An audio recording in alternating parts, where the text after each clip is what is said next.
Hi, this is Faxi Nadu. I want to show you a neat trick to get a really cool polysynth type of trance sound that you can use to put a lead line throughout like a long time of your track, like 3 or 4 minutes across your track, and it doesn't get boring and stays evolving. So first of all, what you need is a nice polysynth with sort of a stabby preset. What we got here is sort of sound. Added lots of delay. As you can see, a lot of feedback on the delay. Oops, and the BPM I think is wrong on this delay, so it should be 146, as the track is 146. So okay, so here we are, 146, lots of feedback, lots of wedge on the delay, 1/4, 1/8 dotted, can be other delays as well, doesn't really matter. And that's the point is that you get a nice crisp stab sound that sounds good across a bunch of octaves. Then you have check your scale for the track. For here it's a F Phrygian scale. This is really an easy scale to play on, as basically all the notes in the scale are basically just all the black notes as well as F and C. So it's a really easy scale to remember and to play. And okay, so how to do what I'm talking about is this. First of all, you can draw this first one. Draw yourself sort of a stabby line, and by itself it'll sound like this.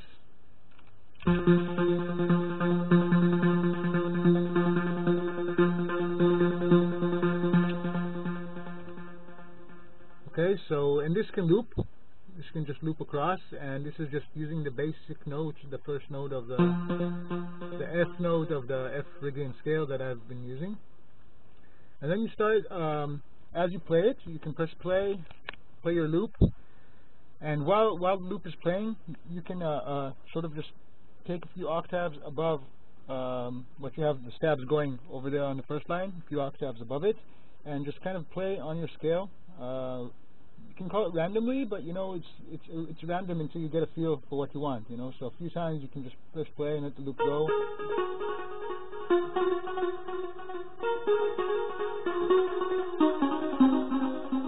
Play around with it, okay, while the loop is playing.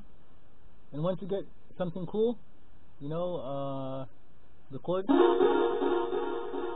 I suggest recording as you play, and then you can just quantize it. And then you have 2 layers of Midi. It's 2 channels, but it's basically 1 channel because they're both going to the same place. They're both Midi channel 1, and they're both going to the Roland over here. So you have them both overlapping and playing together.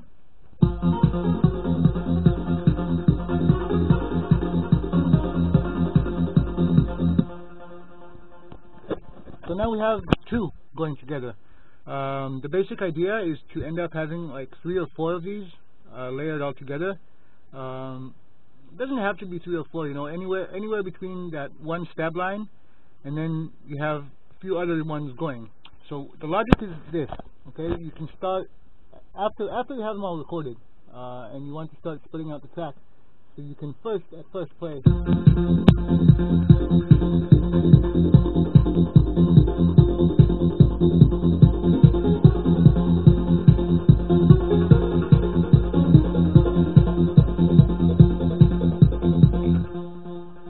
Once you have a few of those, you know, it can be even more than 3 or 4, it can be even 5 or 6, and you can layer them differently, you know, in different places across the track.